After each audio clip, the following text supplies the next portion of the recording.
And on that note, we are going to start this episode of the Talking About Kids podcast. I'm so excited that, as always, we're joined today by Vinny Chulani, but we get to welcome Tracy Pedrotti from the Arizona Alliance for Adolescent Health. Welcome, Tracy. This is exciting to have you in person at one of these. I'm excited too. Thank you. And our guest today to talk about bullying perpetration and its implications for adolescence and in adolescence is Kevin Runions. And Kevin is the area lead consultant for research, evaluation, and monitoring with the School Mental Health Ontario. And it's an organization that supports 76 different school boards in Ontario, serving over 2 million elementary and secondary students. But one of the reasons I was excited to have him on is because the world anti-bullying community elected him to be a keynote speaker at the 2023 World Anti-Bullying Forum, because at least they believe that he has something to say about this topic. And I do too. Kevin, thank you so much. Welcome to the podcast. My pleasure. I was representing Australia there, but I don't sound very Australian, as has just been noted by your colleagues. Well, Kevin, something I like to ask actually all my guests is kind of how they got involved in this topic. And so, can you tell us a little bit about the history of your interest in bullying? Hmm. Well, I was interested in it when I was on the receiving end of it as a primary student with glasses and no muscle mass and a strong interest in reading the dictionary. So I was a bit of a target. I didn't come around to studying it until quite late, though. I had a circuitous route into psychology and then disillusionment with psychology and then into education and then a realization that I would be a terrible classroom teacher because I am not temperamentally suited, and bless everyone who is, because I've never had more migraines in my life than during my practica. And then I drifted a while and ended up doing research around aggression at the University of Toronto, OISE, Ontario Institute for Studies in Education. And I had, in the meantime, been subject to a home invasion sort of thing, been sent into the hospital at the hands of some young men who were on something and their girlfriends who were also on something. And so, I had a personal stake, I guess, in understanding these things. But it wasn't until I was living in Australia, which is my wife's homeland, and I met a professor, a wonderful researcher and person named Donna Cross, who's quite a big name in bullying, cyberbullying, social media. She was always ahead of the curve on things. I remember when she first started hearing about bullying online while I was working with her, and I'm like, whatever. I was I failed to see the significance until a few years later, and then I tried to make amends for it with a series of papers that I thought might help out. Anyway, and maybe I'll touch on some of that today, perhaps. But yeah, I got into it through the intervention end. She was a health promotion expert. I remember applying to a health promotion fellowship with the agency in Western Australia, and she did a mock interview with me, and she asked me the mock question, tell me about your experience with health promotion. And I immediately started saying, well, I'm not really a health promotion person. And she's like, whoa, whoa. Look, son, you've just been working here a year. You're a health promotion person now. So anyway, so I got into it very deeply in the intervention end of it.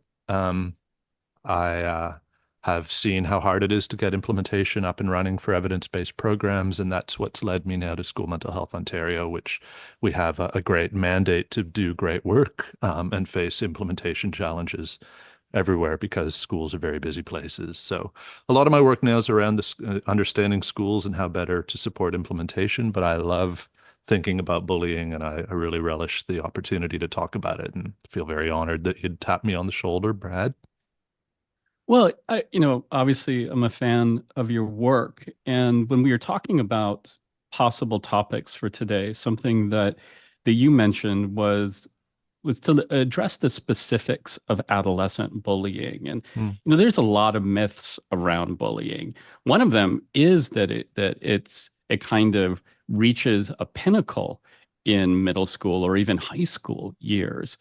And then we kind of reverse that, and the data suggests it's actually at its worst in elementary or not. But it's clear that adolescents are different than pre-adolescents and school-age children. But how does bullying differ when it comes to those adolescent years?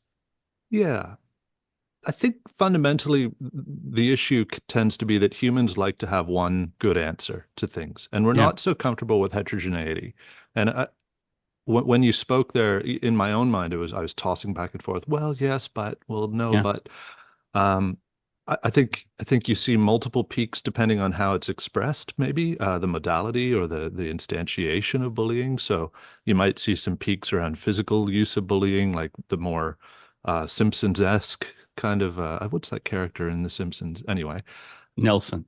Nelson, Nelson. thank you. You know, in that sort of thing, maybe that peaks, and then you probably see another peak as people start to realize, oh, I'm going to get in trouble if I do that, and that was never my style anyway, but I have these other ways of expressing my power in the social group. And so maybe you see another peak in high school, and then maybe depending on the person's context, you might see other peaks at other points in their life Mm. when they wield power, perhaps ex-presidents, who knows, you know. But again, what then kind of characterizes adolescent bullying Hmm. and and kind of makes it distinct? Or is it the case that we can use one set of strategies and one set of responses Mhm. across the kind of the continuum? Yeah, I think there was a big debate as it was framed in the day about 20 years ago around the new millennium when the idea of, let's say, the oaf model of bullying, the Nelson model of like Mm, the big kid who just goes up and grabs a kid and asks for lunch money, when that started being recognized as an inadequate model for all bullying, let's say, and it was a little bit framed as a debate when really it was just a refinement because it should have been a not or but an and moment where it's like mm, you have that happening, yes, and you have students who are older or socially more intelligent in how they approach things, who are more capable of being covert and taking it underground, as it were, so they won't get caught, they won't get in trouble. Because we think so much about physical bullying, because it's so salient, I think mm, this stuff has historically flown under the radar. And it's slippery. You know, it's as a father of teenagers, it's slippery, the line between you just don't like that person and you don't have to include them in everything you do right. versus you're excluding them and that's bullying. And that's slippery even if you know a child really, really well. And so for schools, and that's the forum, the context in which I'm most comfortable talking is what schools can and can't do. That's a real challenge. So yeah, I think so. What's happened is the pendulum has really swung over to the idea now of the socially skilled bully who engages in what I think Patricia Hawley has called bi-strategic control, where they're capable of being quite awful as a bully would be, but then they can also be quite delightful in other settings with other actors, like a teacher, for instance. So, Mm, you know, so they're able to show love and then get the talons out, or whatever metaphor you prefer. So that I think has really taken hold, and with that, the idea that the motivation is around the social status within the group, and that it's done for pecking order reasons, that there's an evolutionary basis for it. Now, I have issues with all of this because anytime we come down to one answer, a mm. definitive answer, I start saying, well, hold on, but, right? Just temperamentally, I start saying, well, hold on, but. And so I think there's lots of reasons to hold on that one as well. You know, Something Kevin, that, go ahead, Vinny. I'm sorry. I was just going to say, you already said a comment. You made a comment that already stuck with me. When we think of bullying in school settings, we think of bullying among students and peer bullying, but you mentioned teachers. And I think back to my own experience in school where adults who should have been my protectors were my aggressors. Mm, And, mm, and, mhm, and that's mhm. and teachers wield power. You know, we don't often think of that dimension. Yeah, it's true. And it is one of those things that comes up. I remember visiting a school when I was working on Donna Cross's Friendly Schools intervention, and I was about to present a professional development session around, you know, as part of the intervention to a universal school-based bullying prevention program. And one of the teachers came up and said, "What about teachers bullying each other?" as well, Mhm. right? And so anytime you have power and you have a potential for malice, then you can have bullying. And power is a complicated thing, of course, too. So, it's not just the physical strength, it's not just the popularity or the cool status that people talk about in high school now. Um, you know, Power can be lots of things. Power can be someone who doesn't care about the outcomes of their behavior, someone who doesn't care if they get suspended or detention or, that. So, I mean, that freedom to just do whatever Mm.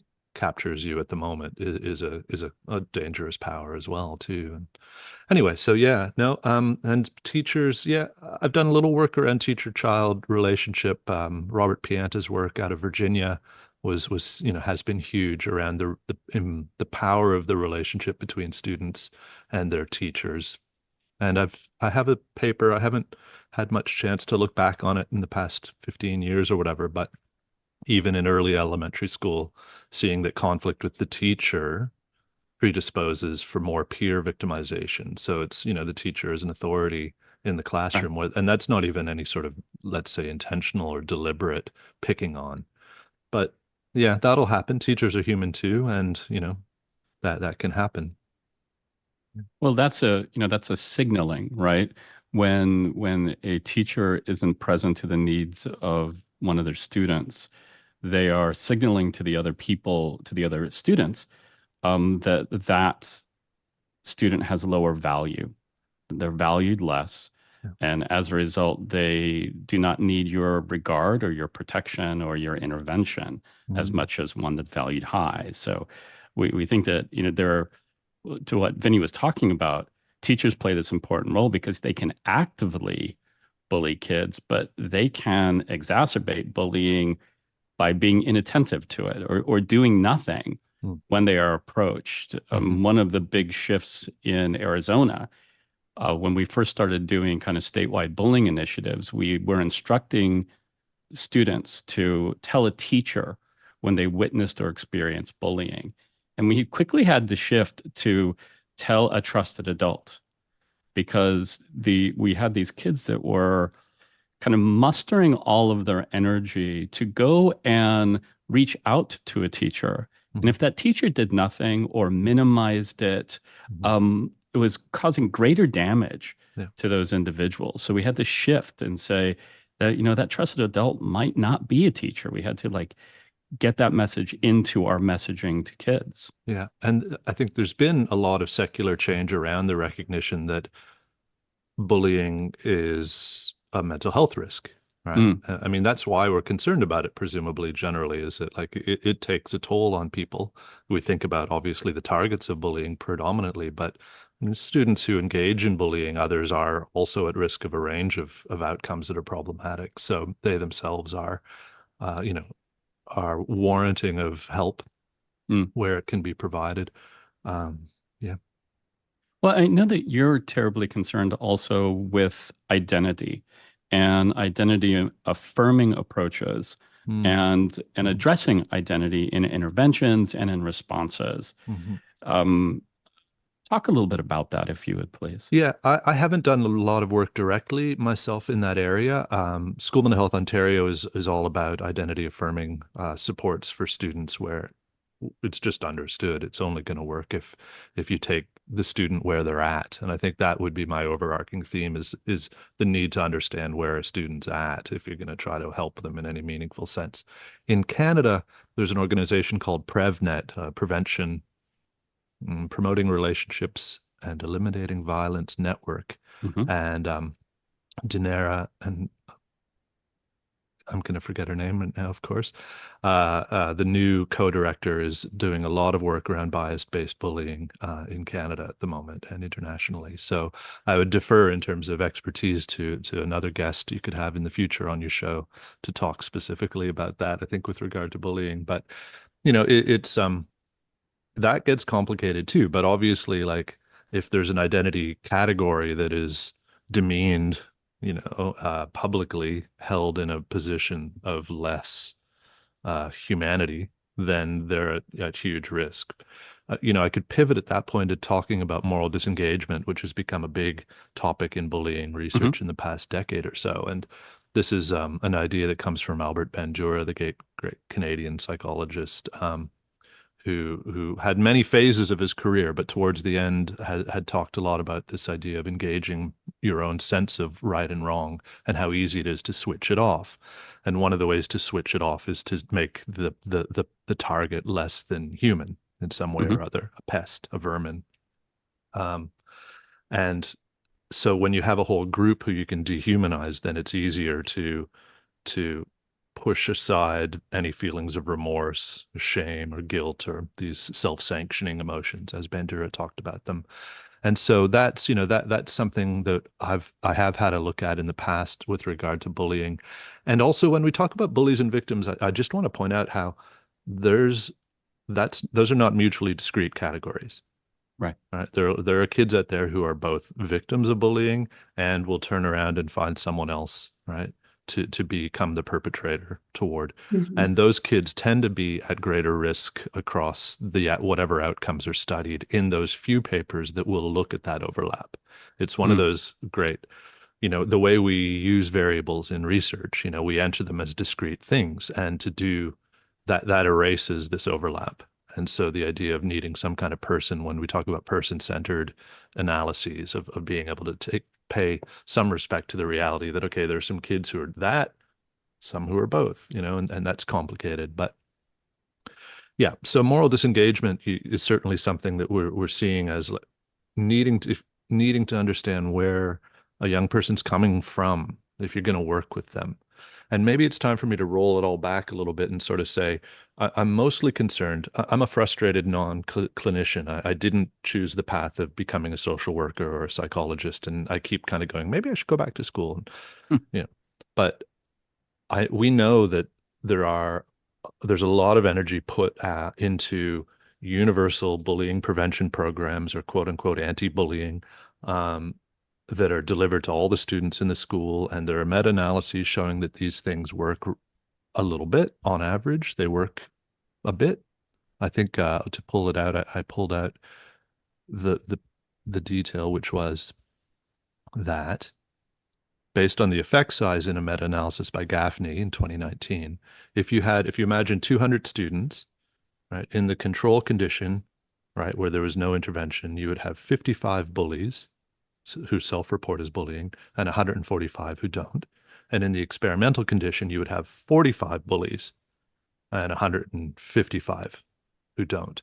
And that's a significant difference. And 10 fewer bullies per 200 students is good. It's not a bad thing, but there's room to grow there. And it's one of the fascinating things about the field is, and it's easy for me to say this because I'm not a clinician, right? Is we've really moved away. I don't even know if we ever really tried very hard to sit down and work with kids who are doing the bullying. Mm. And it's one of those things where it pivoted, whole school. Okay, great. And as we've seen, we have effects from whole school universal interventions. You get a lot of focus on what the bystanders can do. So the rest of the kids are part of the problem. Agreed, right? No argument there. And we've seen some good outcomes from programs like Christina Salmavali in Finland, Kiva program has done wonderful work around that.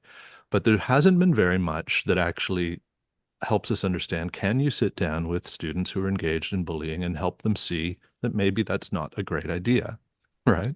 Mm. And so out of the Kiva program, out of this Finnish program, there is some work by Claire Garandeau, they've allocated schools to different conditions where you do a confronting approach where, like, oh, this child's been bullied. We know you were involved. This isn't right. Look at what the impact is. And that works better for adolescent students, not pre-adolescent, but for adolescent students, that works better than just saying, oh, this student over here has been dealing with some issues, and not pointing the finger at the person.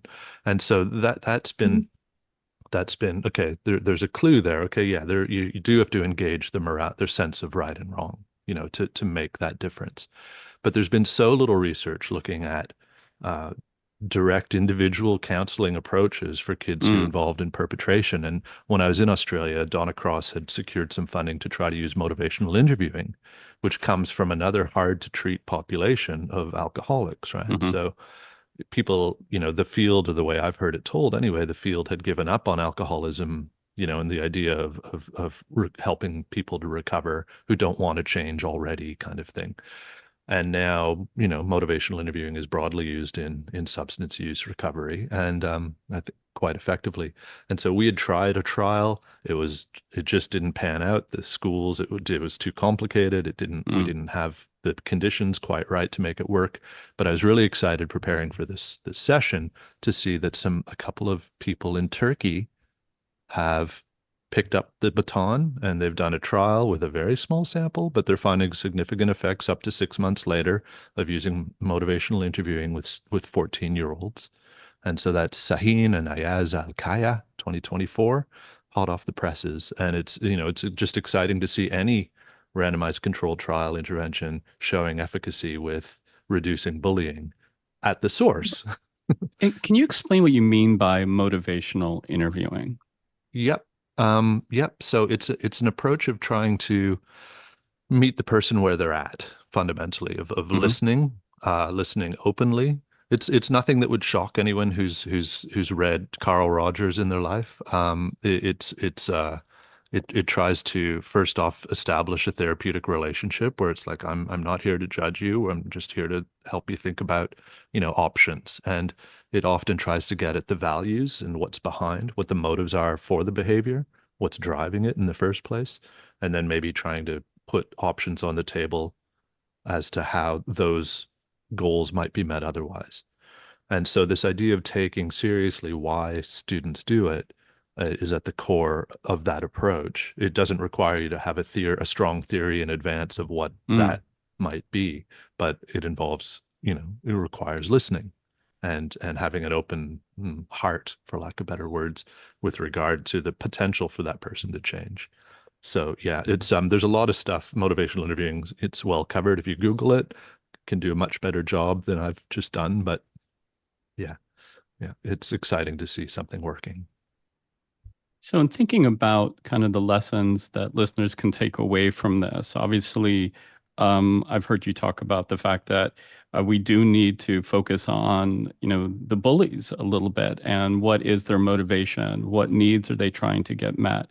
That we have to recognize that these universal approaches to bullying prevention are ignoring some of the nuance and the individuals who are involved in it. Mm-hmm. We have to make sure that we create environments where identities aren't used to kind of create licensing for bullying, right? Where we don't have environments that perpetrate that perpetuate the idea that this class of individuals or individuals with these characteristics are allowed to be bullied. Mm-hmm. Do you have any other tips for kind of the teachers or the administrators who are listening to this about steps that they can take? Because, and I know, like, look, I get it. This is messy stuff. And one of the things that I know frustrates you and frustrates me when we are dealing with our strictly academic colleagues is that everything gets couched in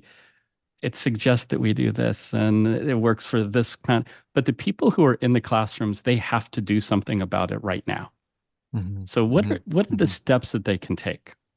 Yeah, well, this is it. I mean, I think it's been quite common if you're working with schools to try to implement a prevention program for Right. bullying, the question comes up, well, what do we do though once it's Right. happened?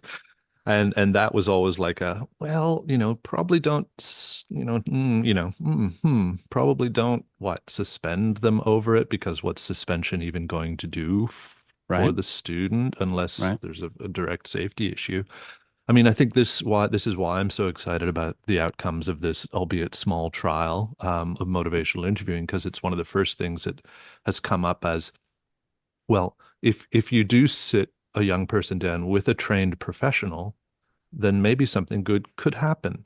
Because the challenge we faced in schools in Australia when we were doing the work was that we would have very keen school psychologists or licensed professionals who wanted to do this work, but they didn't actually get to see the students who were the perpetrators of bullying, because somewhere along the line, a deputy principal, as the terminology goes, for example, might have said, "Well, no, we're not gonna send that kid to see a psychologist. They're just being Mm. bad." And so our whole framework around, that it is all about morality is part of the problem too. People make bad decisions because they're hurting. This is, I guess, um, it's either a truism or, yeah. So, I think we need to understand that the young people doing the perpetrating of bullying need our help too. And that maybe if there's a way to cut it off at the source, then that's better than putting, the metaphorical band-aids on all the students who end up being sprayed by that behavior over the course of that student's academic career. And so it's that priority thing and that mindset, I guess, of you don't give up on kids.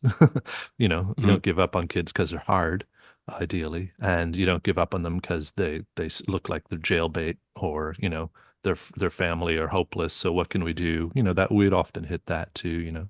It's like, well, how can we make a difference if their families are as they are, let's say? And it's like, well, someone's got to, right? Right.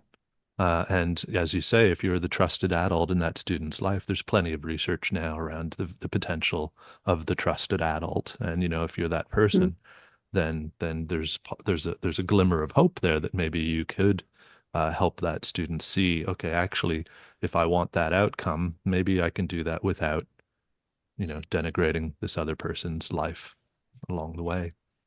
So Yeah, I think that's really important. And, as professionals that care about kids, we do tend to, we're drawn to helping the victims, sure. and and the bullies can be very, very difficult to work with. But we Yeah. do know, as you pointed out from some really good longitudinal research, that their outcomes are often, in the long term, far worse Mm, than the outcomes for victims. mm, Bullies, if they don't find a better way of getting their needs met, often have a greater propensity to crime, are less likely to succeed academically, or less mhm, likely to succeed professionally, continue to have broken relationships mhm, over the course of their life. And what we mhm. know, and we've talked about a lot on this podcast, is healthy relationships just being the key Yeah. to a healthy, happy life. So, yeah, we do need to do more for bullies. Tracy, I wanted to get you in on this because, we were talking a little bit earlier about, these identity-based bullying. And I have to imagine that resonates so much with the work that you do. Kind of what were you thinking as Kevin was talking about that? A couple things that have come to mind is around the data, because we are trying to articulate some of the need through data, and there's just so many limitations with data in general. And we did include some statistics about bullying in our recent status report on adolescent health in Arizona, but we didn't do the flip side of the perpetration of bullying and that angle of those needs and those opportunities to support the perpetrators of bullying. So I appreciate that. I also just want to reiterate the opportunity that we have as adults to be that one person in that young person's life that creates that safe space. We know, research shows that can be one of the most influential protective factors for adolescents. And so even though, to your point, Kevin, it can be very difficult, if we can consider the fact that all of those behaviors are a reflection of unmet needs. And perhaps if we can dig a little deeper, I do feel for teachers as the spouse of a teacher. It's a very difficult job, and so I like to see those programs that are able to offer support to teachers and to school systems. And I'm thinking about our membership in the Alliance, and I don't know that we have a lot of representation from organizations that are doing bullying prevention. So it's an opportunity for us to build some partnerships there. And I really became an advocate in my own mind, at least, for motivational interviewing is just a really valuable tool for your tool belt of communicating with kids or with people in Right. general. Like it's such a broadly useful approach because it's all about just listening, summarizing. It's very basic in terms of counseling skills, and I do believe it's the sort of thing that a lot of educators could be trained up just to understand like how potent it can be and just to have like some professional training in listening Right. and having difficult conversations where you're trying to understand someone else's perspective. Not that a lot of teachers don't come by that intuitively, but to have some Sure. structure around that, what Right. a boon that could be. And especially, I think, effective with adolescents. Indeed. To Yeah, find, for sure. someone who's actually curious about what I have to say and Yeah. is, meeting me where I'm at and accepting me for who I am. Yeah. Well, it becomes a model of a positive relationship, doesn't it? It becomes a mirror onto what all relationships can be that the bully can learn from. I'm sorry, Vinny, what were you going to say? When you talk about identity-based bullying, Brad, of course, most of my work is in caring for gender and sexual minority youth. And really, I view what happens in schools to some extent as reflections of what happened in greater society and what happens in society at large. And what we have here is state-sanctioned bullying. Yeah. When it comes to gender and sexual minority youth. Yeah. Yeah, it's cultural reproduction in action, absolutely. Yeah. And that's why we do have to be so careful about those messages that we send out and how we talk about, people on a national stage and in our politics and how we behave as adults in our communities and in our homes, right? Well, Kevin, I want to thank you so much for taking the time to talk to us today. I wanted to be respectful of all the listeners' time here because I know that we could go off in about 6 different directions right now. But thank you for all of your work. And, we're going to keep tabs on what you've been able to do in Ontario and look for ways that we can replicate it in Arizona, in other states and other countries. So thank you so much. My pleasure. Anyone's welcome to drop me a line. They'll probably find an email somewhere on there. So we'll include some contact information for Kevin and his work in the notes on this podcast. As always, encourage you to subscribe to all of the episodes of Talking About Kids. We have some great episodes in the past that deal with some of these topics. We've had Dorothy Espelage on to talk about bullying. We've had Tracy Fifi on to talk about the long-term consequences of peer victimization among children. So please, and of course, the great Deb Pepler, our good friend and fellow Kevin Canadian, who is, and there's going to be coming up here a 3-part series with her about system changes that result in reducing bullying and really increasing overall health and well-being for children. So thank you so much. Subscribe, and we look forward to seeing you all next month. Thank you. Thank you so much.